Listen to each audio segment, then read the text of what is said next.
If you ever played The Witcher 3 before, which I had like multiple times, you already know who Kira Metz is. And if you haven't, she's one of the sorceresses that you meet in the game pretty early on. And she looks like this. So I always thought her outfit was pretty cool because I thought it was a little bit different from other sorceresses that you meet in the game. It's a little bit more wilder, a little bit more freeing, you know what I mean? So, when I was thinking about the design inspiration for my ongoing series of making my festival costumes from scratch, I immediately thought about her and just Witcher 3 in general. Because to me, Witcher 3 is just kind of an epitome of fantasy, for me anyway, because I love that game so much. I already made clock for the whole outfit, but I still need to make a top and bottom. If you haven't watched that video, please go check it out after you watch this one. Now, let's go make top and bottom with me. I realized that I use Let's Go a lot for the end of my clips whenever I film stuff, but let's go. In case you didn't know, my name is Subin, and most of the things that you see here are generally made by Subin. So follow along to see me being creative. Let's go. So I lost a couple clips here, unfortunately, but the way I did made this pattern is I have this vest top that I really like. So I just traced off, the silhouette off of that top, and then I made it into a pattern, just tied it up a little bit. It is not a professional way by any means, and I'm pretty sure there's a better way to do it, but it ended up worked out pretty good.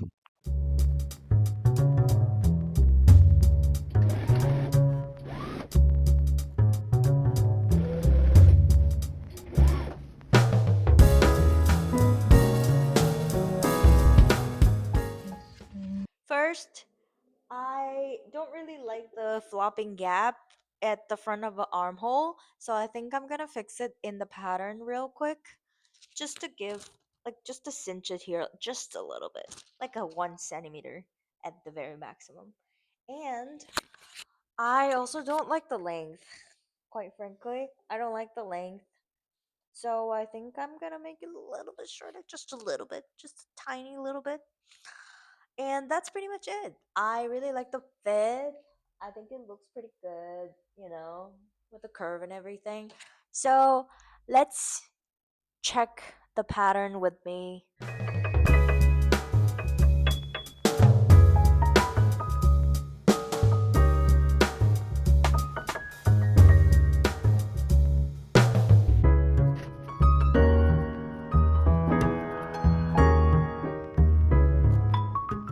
These are all of my pattern pieces, and right now I just need to get sewing. Before we do that, just a little note that these markers, this is a heat eraser marker, which is really good. I love it so much. But these don't work really well with the darker fabric. So if you care about what inside of your garment looks like, I would, I would kind of stay away from this if you're working with the darker fabric. But I personally could not care less about how the inside of my clothes looks like. So I love it still. Let's get sewing.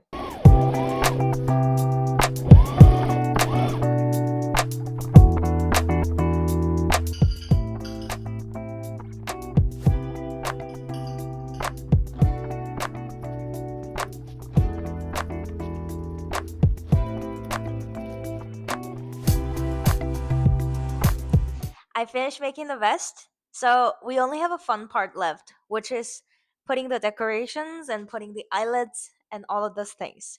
Now, for the eyelet, I saw this video the other day about the embroidered eyelets. So instead of putting the like metal eyelet inserted, you embroider the eyelet hole so that it functions like an eyelid, but it kind of looks like a buttonhole. And I was like, that's so cool. I don't know why I've never thought about that. So I'm gonna try to attempt that for my eyelids. And I'm also planning to do some embroideries on the edges to do a little decoration. But you'll never know. One thing about this channel is that you'll never know what I'm gonna do compared to what I said I'm gonna do. Yeah. Now, let's go.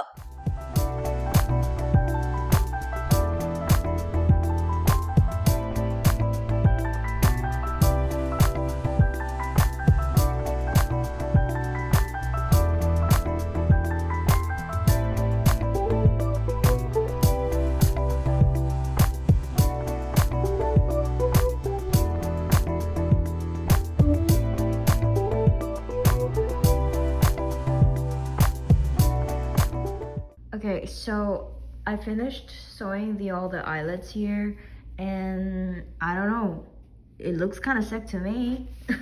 It took me about like a couple hours, but I don't know, was it worth it? Because I think it looks cool, but I don't know.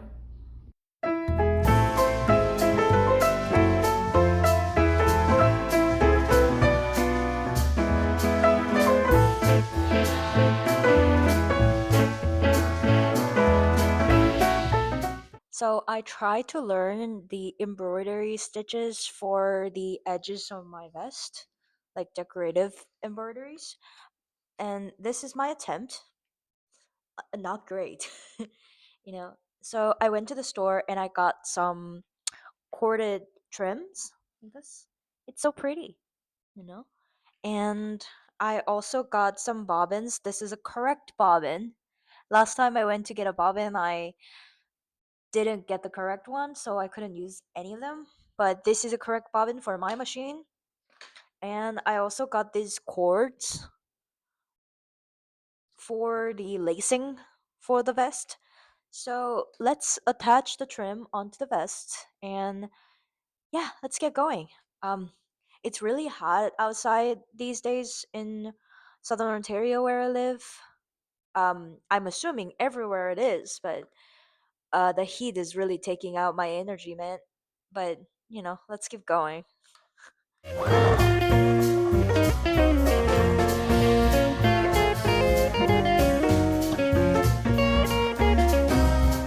So I finished the top, aka the vest.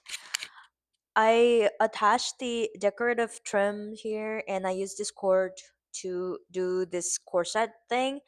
And I apparently still don't know how to attach this cord properly, like these trims properly. So it's a little bit wonky, but honestly, I don't really care that much because it's something I'm gonna wear it, and it looks a little bit worse on the mannequin because the mannequin is slimmer than me. But on my body, it doesn't look that bad. So yeah.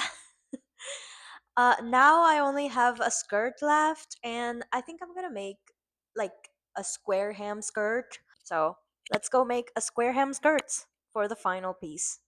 So we're here at the skirt making part of the video. These are my fabric. This this first one is the same fabric that I made my clock with, and this brown one is also a cotton twill. It's way more drapey and more flexible than the other one, but they're approximately similar weight. Now I'm gonna make a square hem skirt for the skirt because I think that just fits the vibe. And my clock is also kind of square hem, so it's just like a little bit of continuous like thing going on. So let's go.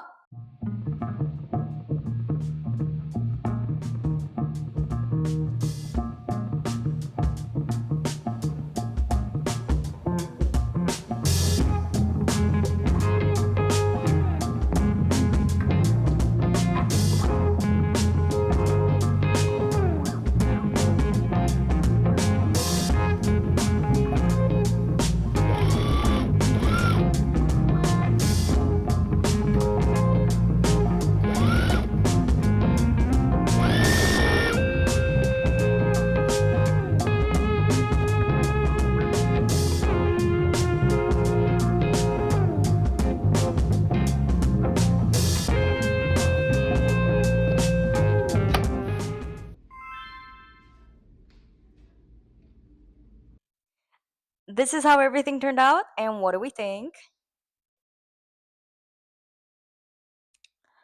So I like it, first of all, but I'm not 100% pleased with how everything turned out. I think I could have done a better job at like sewings in general, but especially like precision and percussions went into the sewing. I feel like there has been a lot of mistakes that went into it. Now, I did learn a lot while doing this project. I had to attach the trims, which I've never done before. I had to do a bunch of things that I've all never done before. So that was fun. I think that's one of my favorite part about making stuff is you're always going to learn something or improve nonetheless.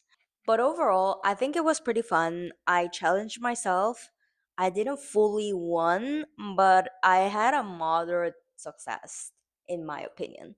So, at the end of the day, it's all for the fun.